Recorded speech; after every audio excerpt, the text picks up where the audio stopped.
Good afternoon, class of 2015, or if this is a future year, 2016, 17, 18, or 19. Either way, good afternoon. To review the last video, we finished the last video right before the election of 1800. And as that election was going on, John Adams, the current president, the incumbent, was highly unpopular for signing the Alien and Sedition Acts. And Jefferson, his vice president, awkwardly enough, was happy enough to lead the opposition against him. Jefferson freely slandered Adams in the Aurora. Of course, he used a fake name, and he could say, oh, I didn't do it, but he did it. He did that in the Aurora, which was a new Republican newspaper. Adams' allies returned the favor. As you can see, this was a very dirty election right off the bat. And it was a dirty, nasty campaign. Neither side held punches.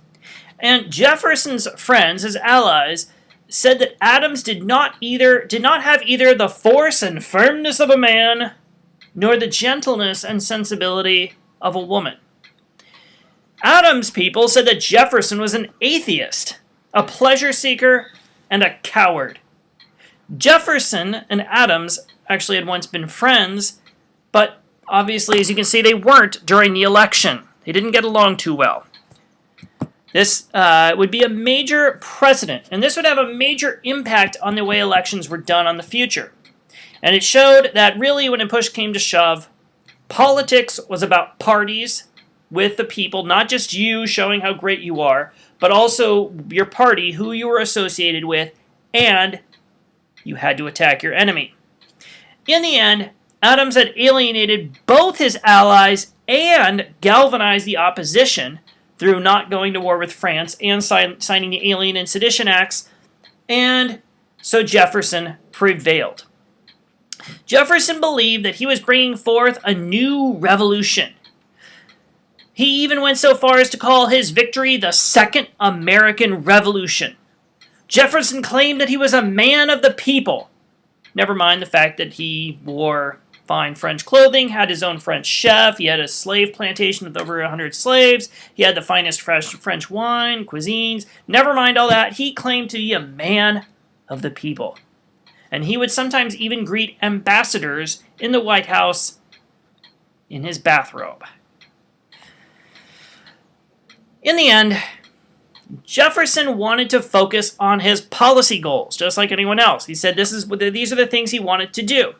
He stated in his inaugural address, the first speech, of course, when he took office, was that he wanted to work with his opponents, the Federalists. He said, "We are all Republicans. We are all Federalists." He wanted everyone to feel good and sing Kumbaya together. Get along. Come on, people. Let's work together. Then he went ahead to describe everything he wanted to jam through Congress, all the Republican ideas, and did not give the Federalists any credit whatsoever for anything. It's a typical presidential thing. You claim that you want to work together with someone else, and then when all is said and done, you jam through your own agenda, which is exactly what Jefferson was trying to do. He wanted a wise and frugal government, and one that would support state governments in their rights. Of course, not going along with federal ideas of strong federal power. Remember, Jefferson wanted a smaller federal government and stronger states governments. That's what he wanted. He wanted small federal government.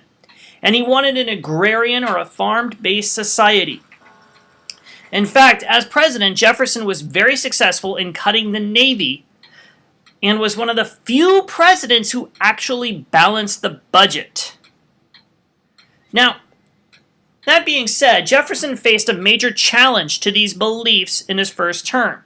In the early 1800s, Spain owned a massive piece of land in the Americas that was known as the Louisiana Territory. It's much bigger than what we think of as a teeny little state that is Louisiana. You know, it's a little, this is a big, big territory.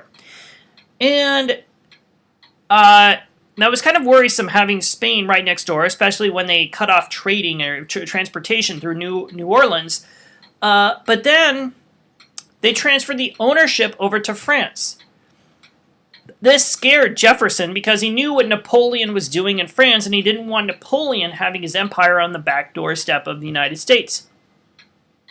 So he sent some representatives, some delegates, over to France to try and negotiate some way to buy the land from France. And he sent Robert Livingston and James Monroe to negotiate that purchase. Now, at the same time, there was a slave revolt in the island of Santo Domingo. And it was a slave revolt led by Toussaint Louverture. And eventually, the slave revolt was so successful that they kicked France out of Santo Domingo and gave it its new name, Haiti, which is its name even to this day. Napoleon, who was the emperor of France, said, "Oh boy, we can't do this, man. I'm getting ready to, I'm getting ready to take over Europe. At some point, I'd like to invade Russia. I'm sure that will be totally successful. Whoever has trouble invading Russia?" Okay.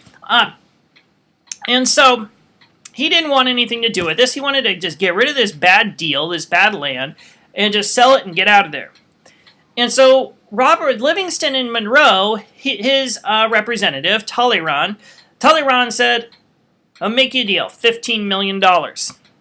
Now, to us, that might seem like a lot of money. I don't know about you, but I don't have $15 million in my checking account. It's only $11 million. We don't, to us, it seems like a lot of money. This was a sweet deal, though, for the huge piece of land. And this was a difficult question of what to do. Now, Livingston and Monroe, of course, just jumped at it and said, yes, we'll take it, without even thinking. But this is a tricky situation for Jefferson, because Jefferson, as an anti-federalist, as a Democratic Republican, he believed in a strict interpretation of the Constitution. That meant that the federal government only has powers that are explicitly stated in the Constitution. That if the Constitution does not actually say, you can do this, then you can't do it. Whereas the Federalists, like Alexander Hamilton, said, well, the Constitution kind of gives the government some powers. You can't list every power of the federal government, just like classroom rules don't say things like thou shalt not commit murder, because it's implied in the rules. Now, this was a tricky situation because the Constitution did not actually state that the president could buy the land. But if Jefferson hesitated, if he waited, then Napoleon might change his mind and take the deal off the table. This is kind of like when you go to the mall and there's a sweet gig, there's a nice sale on shoes, and it's only President's Day weekend, and you see those shoes and you think, oh, I better buy them because tomorrow they're going to get a big markup. They're going to be a lot more expensive. It's the same deal. How long would this deal last? Should Jefferson really wait for Napoleon to change his mind and take the deal off the table? So the question was, would Jefferson stick to his convictions and turn it down or go to Congress, where if he went to Congress to try and buy the land, which was what the Constitution said, then it would take longer because Congress always takes its time doing everything. So should he wait longer, go to Congress, or should he just say, yes, I'll take it? Should he stick to his convictions, or should he take the deal? As you can imagine, he took the deal. And so by taking the deal, he instantly doubled the size of the United States. Congress, of course, said, well, you kind of did go around us, circumvent our authority, but hey, it's a sweet deal. We'll sign off of it. We'll sign off on it. And shortly thereafter, he solidified what was known as the Louisiana Purchase, which instantly doubled the size of the country for a very, very small price. Now, one of the things we'll talk about in later videos is, now with this big piece of land, the question was, heck, we don't even know it's there. What is on all this land? And eventually Jefferson had to find a way to get people to discover and figure out what was everything that was there. But that is a topic for another video. In the meantime, have a great afternoon, have a wonderful evening, and I will see you bright and early tomorrow morning. Unless, of course, today is Friday, in which case I will not see you on Saturday morning. If it is a Saturday, then I most likely will not see you tomorrow morning. And if this is a 3-day weekend, if this is a Sunday or a Monday of a 3-day weekend, then I will see you tomorrow.